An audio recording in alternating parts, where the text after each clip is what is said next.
জিনিস ধীরে ধীরে যতই দিন যাচ্ছে ততই পরিষ্কার হয়ে যাচ্ছে, সেটা হলো যে নির্বাচনকে কেন্দ্র করে রাজনৈতিক মেরুকরণ, মানে কে কোন দিকে থাকবে সেটা যেন ধীরে ধীরে আমার কাছে মনে হয় স্পষ্ট হয়ে যাচ্ছে। আপনারাও খেয়াল করছেন যে বোঝা যাচ্ছে যে কারা কোন দিকে যাবে।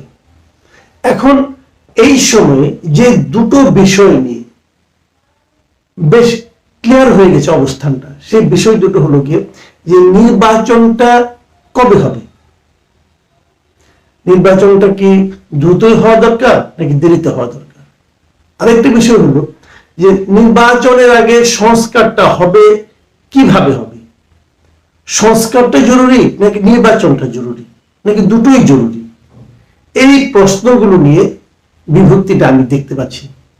আপনারা জানেন যে ছাত্রদের যে নতুন দল তারা কিন্তু সংস্কারের কথাটা আগে বলছে, আর বিএনপি তারা বলছে যে না, সংস্কার মিনিমাম সংস্কার করে দ্রুত নির্বাচন করে দেওয়ার কথা। মিনিমাম সংস্কার কতটুকু এটা আপনি মাপবেন কি দিয়ে, অথবা দ্রুত নির্বাচন এটাই আপনি মাপবেন কি দিয়ে। দ্রুত মানে কবে, আগামী মাসে নাকি অক্টোবর মাসে নাকি ডিসেম্বর মাসে, এটা কিন্তু ক্লিয়ার না। আবার অনেকে বলছেন না এটা আগামী বছরে মার্চে হলেও ভালো হয়। এখন প্রশ্ন হলো যে কেন মার্চে হতে হবে, অথবা কেনই বা ডিসেম্বরে হতে হবে। আর সংস্কার সেটাই আপনি কিভাবে করবেন। যে এই যে মেরুকরণের কথা বললাম, এই মেরুকরণে আমি একটা ঘটনা বলি। গতকালকে একটা মিটিং ছিল, জামাতে ইসলামের একটা মিটিং ছিল। সেখানে জামাতের যিনি নেতা গোলাম পরোয়ার, তিনি কিছু কথা বলেছেন। জামাতের সেক্রেটারি জেনারেল বক্সিবাজারের কালকের এই মিটিংয়ে উনি 2-3টা কথা বলেছেন। আমি ওই কথাগুলো একটু পড়ে শোনাই আপনাদেরকে, যে তাহলে বুঝতে পারবেন জামাতের অবস্থানটা কি এবং জামাত কিভাবে এটাকে ব্যাখ্যা করছে, তাদের অবস্থানটাকে তারা কিভাবে জাস্টিফাই করছে, সেটা একটু আপনাদেরকে আমি সঙ্গে আলোচনা করার চেষ্টা করি।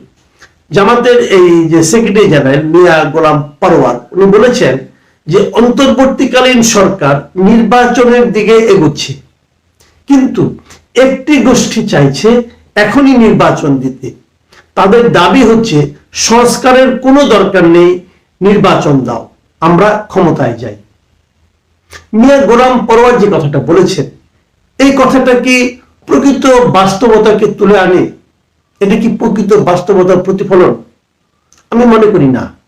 আমি মনে করি উনি অর্ধ সত্য বলেছেন।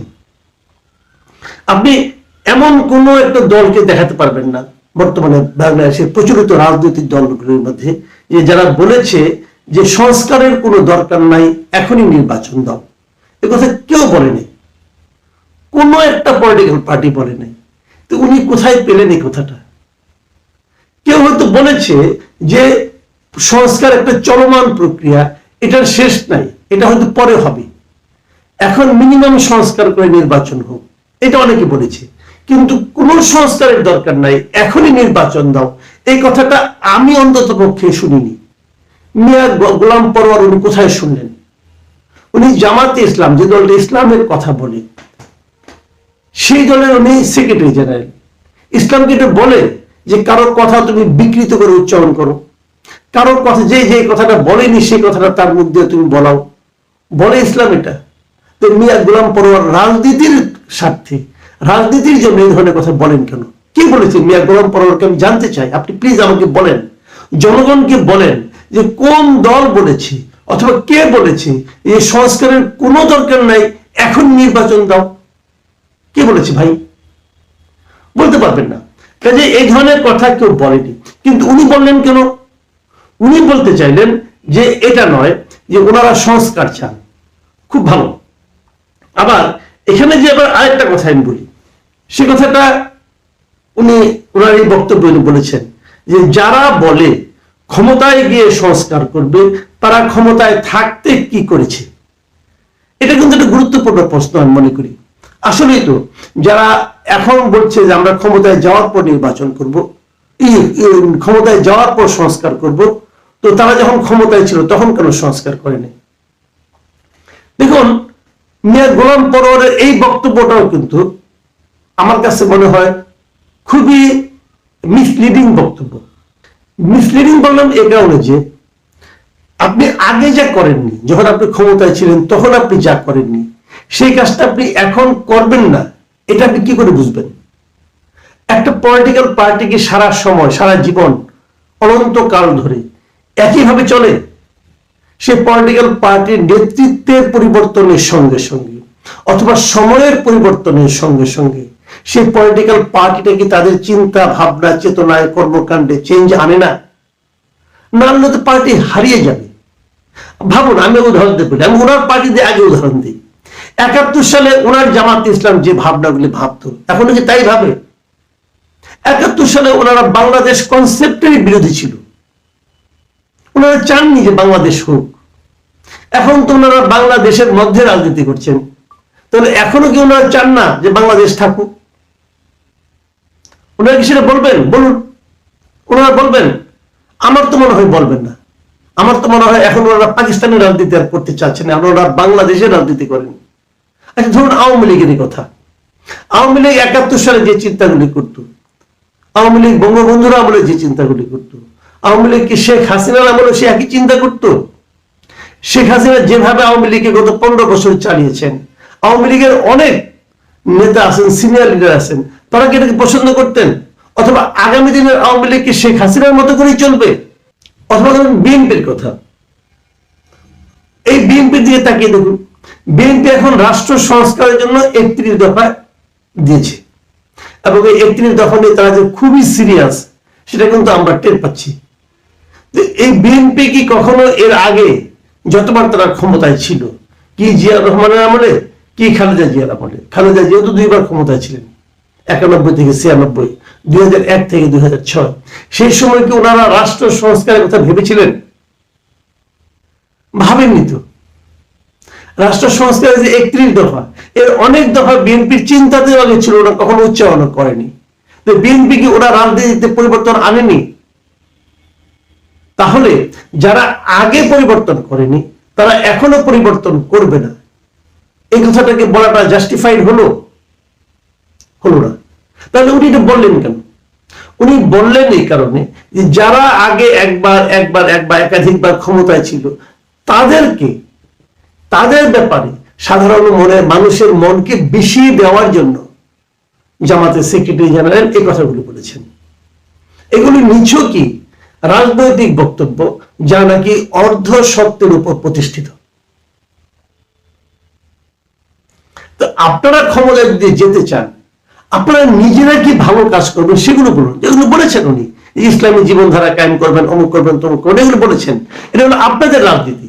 আপনাদের রাজনীতির কথা বলে মানুষকে প্রভাবিত করুন, মানুষকে মুগ্ধ করুন, তারপর ক্ষমতায় যান, সমস্যা নেই।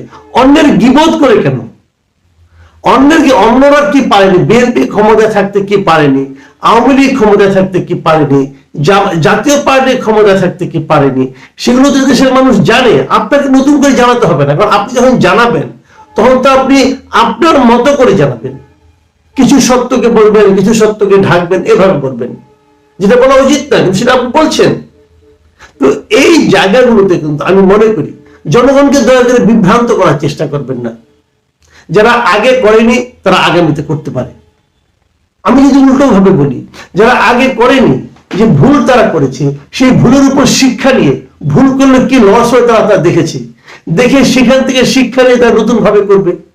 যদি আমি এটা বলি, আর আপনারা নির্বাচনে যদি আমি উল্টা ভাবে এভাবে একটা তর্ক দিই, যে যারা কখনো ক্ষমতায় যায়নি তারা তো দেশই চালাতে পারবে না, তাদের কোনো দেশ চালানোর অভিজ্ঞতাই নাই, তখন আপনি কি জবাব দেবেন?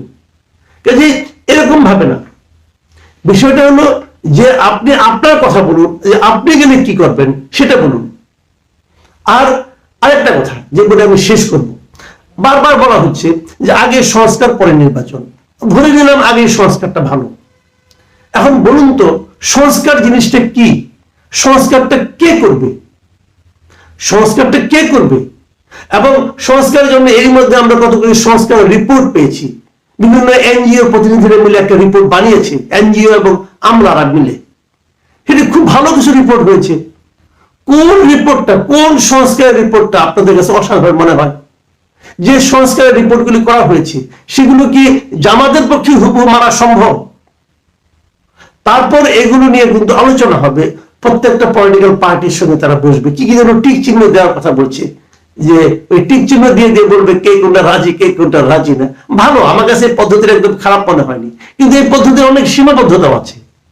যেমন একটা বিষয়ে আমি টিক চিহ্ন দিতে চাই, কিন্তু দেওয়ার সঙ্গে সঙ্গে এর মধ্যে আমার কিছু ব্যাখ্যা আছে, কিছু বক্তব্য আছে, যে বক্তব্যগুলো এখানে আমি ইনক্লুড করতে চাই। আমি এটাকে পছন্দ করি, কিন্তু কিভাবে করি তারও একটা ব্যাখ্যা আছে।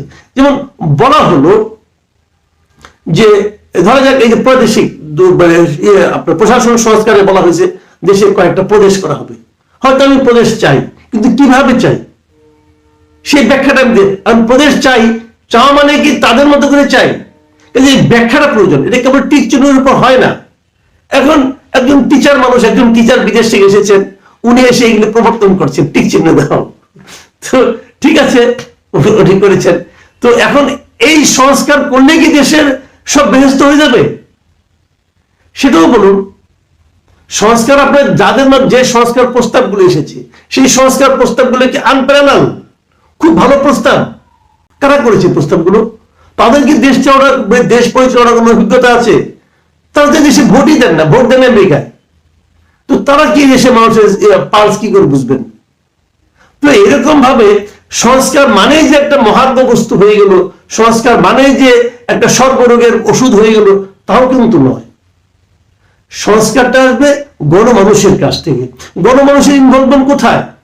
কতগুলো রাজনৈতিক দল আগে এনজিও একটা প্রস্তাব দিল, সেটা রাজনৈতিক দলগুলো অ্যাপ্রুভ করলো, হয়ে গেল, এর বাইরে জনগণ নেই। কাজে এটা এভাবে হয় না। এটা সংস্কার প্রস্তাবগুলো নিয়ে আলোচনা হতে থাকবে, জনপ্রতিনিধিরা বসবেন, জনপ্রতিনিধিদের কোনো মূল্য নাই। জনপ্রতিনিধিদেরকে রাবার স্ট্যাম্পের মধ্যে খালি হ্যাঁ বলে দেবার হয়ে যাবে? জনপ্রতিনিধিদের আলোচনা করতে হবে। জনপ্রতিনিধি কে এই মুহূর্তে? এই সমস্ত প্রশ্ন কিন্তু ভাই আসবে। এত অতি সরলীকৃত বক্তব্য দিয়ে মানুষকে বিভ্রান্ত করার কোনো মানে হয় না। আমার মনে হয় এই বিষয়গুলো নিয়ে দীর্ঘমেয়াদী চিন্তা করা দরকার। প্রিয় দর্শক, আমি বুঝি যে জামাতে ইসলামের মূল লক্ষ্যটা হলো নির্বাচনকে পিছিয়ে দেওয়া। যত নির্বাচন পেছাবে ওনারা মনে করছেন ওনাদের ভোট তত বাড়বে। এটাও মনে হয় অতি সরলীকৃত আরেকটা ধারণা। কাজেই এমন কথা বলুন যারা নাকি পুরো শতকরা 100% সত্যের উপর প্রতিষ্ঠিত, এবং যারা কি জনগণ নেবে। প্রিয় দর্শক,